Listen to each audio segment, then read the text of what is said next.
ഇന്ന് ലോക തലസീമിയ ദിനം. ഹീമോഗ്ലോബിൻ ഉൽപ്പാദിപ്പിക്കാനുള്ള ശരീരത്തിന്റെ കഴിവിനെ ബാധിക്കുന്ന ഒരു ജനിതക രക്തവൈകല്യമാണ് തലസീമിയ. ഇതേക്കുറിച്ച് Thiruvananthapuram Shri Chithira Thirunal institute of medical sciences and technology transfusion medicine വിഭാഗം അഡീഷണൽ പ്രൊഫസർ ഡോക്ടർ അമിത രാധാകൃഷ്ണൻ നായർ ദൂരദർശൻ വാർത്തകളോട് വിവരങ്ങൾ പങ്കുവച്ചു. തലസീമിയ എന്ന് പറയുന്നത് ഒരു ജനിതകമായ ഒരു ആരോഗ്യ പ്രശ്നമാണ്. ഇവിടെ മജ്ജ ഉണ്ടാക്കുന്ന ഹീമോഗ്ലോബിൻ വളരെ അബ്നോർമൽ ആയിട്ടുള്ള ഒരു ഹീമോഗ്ലോബിനാണ്.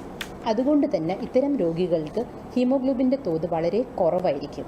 ഹീമോഗ്ലോബിൻ്റെ തോത് കുറയുക എന്ന് വെച്ചാൽ വളർച്ചയും വളർച്ചയോടനുബന്ധമായ രോഗപ്രശ്നങ്ങളും ഇവർക്ക് വളരെ സർവ്വസാധാരണമാണ്. അതുകൊണ്ട് തന്നെ ഈ ഒരു ദിവസത്തിൻ്റെ പ്രാധാന്യം കൂടി വരുന്നു. ഇപ്രാവശ്യത്തെ വേൾഡ് തലസീമിയ ഡേയുടെ തീം എന്ന് പറയുന്നത് together for thalassemia uniting communities prioritising patients. അതായത് കമ്മ്യൂണിറ്റിക്ക് ഈ രോഗത്തിന് വേണ്ടി എന്ത് ചെയ്യാൻ പറ്റും എന്നുള്ളതാണ് ഇപ്രാവശ്യത്തെ പ്രമേയം. ഞാൻ മുന്നേ പറഞ്ഞ പോലെ തലസീമിയ എന്ന രോഗത്തിൽ വളർച്ചയാണ് രോഗിക്കുള്ള ഏറ്റവും വലിയ ബുദ്ധിമുട്ട്. ഈ വളർച്ച മാറാൻ വേണ്ടി രോഗിക്ക് 2-3 ആഴ്ചകൾ കൂടുമ്പോൾ ഒരു ബ്ലഡ് ട്രാൻസ്ഫ്യൂഷൻ അല്ലെങ്കിൽ രക്തം കയറ്റേണ്ട ആവശ്യം വരുന്നു. ഇവിടെയാണ് നമ്മുടെ സമൂഹത്തിന് വേണ്ടിയിട്ട് ഇവർക്ക് വേണ്ടിയിട്ട് നമുക്ക് ഔട്ട്ഡോർ ബ്ലഡ് ഡൊണേഷൻ ക്യാമ്പ്സ് നടത്താൻ പറ്റും. ഔട്ട്ഡോർ ബ്ലഡ് ഡൊണേഷൻ ക്യാമ്പ് വഴി നമുക്ക് കിട്ടുന്ന രക്തം ബ്ലഡ് സെൻറ്ററിൽ ഒരു സഫിഷ്യൻറ്റ് സ്റ്റോക്ക് ഉണ്ടാക്കും.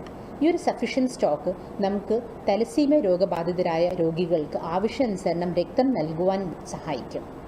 അപ്പോൾ നമുക്ക് ഈ ഒരു ദിവസത്തിൽ നമുക്കൊരു പ്രതിജ്ഞ എടുക്കാം. അതായത് നമ്മളുടെ ആരോഗ്യമുള്ള സ്ത്രീയോ പുരുഷനോ ഭേദമന്യേ നമുക്ക് രക്തദാനം നമ്മളുടെ ഒരു ദിനചര്യയായിട്ട് മാറ്റാം.